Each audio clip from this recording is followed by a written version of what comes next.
ఏం నడుస్తోంది అంటే వలసలు నడుస్తున్నాయి అంటున్నారు తెలంగాణలో. కారు పార్టీ నుంచి గంపగుత్తగా నేతలు హస్తం పార్టీ కండువా కప్పుకుంటున్నారు. నయానో భయానో మరెలానో కానీ బీఆర్ఎస్ నేతలను వరుసగా పార్టీలో చేర్చుకుంటున్నారు హస్తం పెద్దలు. పట్నం రంజిత్ రెడ్డి నుంచి లేటెస్ట్గా కడియం శ్రీహరి వరకు అందరిది అదే దారి. అయితే బీఆర్ఎస్ను ఖాళీ చేయటమే టార్గెట్ అన్నట్లు కనిపిస్తున్న కాంగ్రెస్ బీజేపీని మాత్రం అసలు మాత్రం టచ్ చేయటం లేదు. టచ్ కాదు కదా, ఆ ఆలోచన వచ్చిన రేవంత్ సర్కార్ ఉండదు అంటూ కమలం పార్టీ నేతలు బహిరంగంగానే రియాక్ట్ అవుతున్నారు. అయితే బీజేపీని కాంగ్రెస్ రేవంత్ ఎందుకు టచ్ చేయటం లేదు? కమలం పార్టీ అంటే భయమా, లేక వేరే ఏదైనా కారణం ఉందా?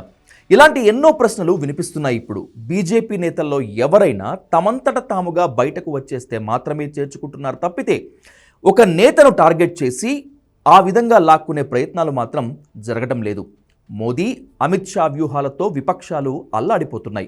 కాంగ్రెస్ అయితే ఉనికి కోసం పోరాడుతున్న పరిస్థితి. ఇలాంటి పరిస్థితుల్లో తెలంగాణలో బీజేపీ ఎమ్మెల్యేలను టచ్ చేస్తే ఇక అంతే సంగతి అనే భయం కాంగ్రెస్ పెద్దలను వెంటాడుతున్నట్లు కనిపిస్తోంది.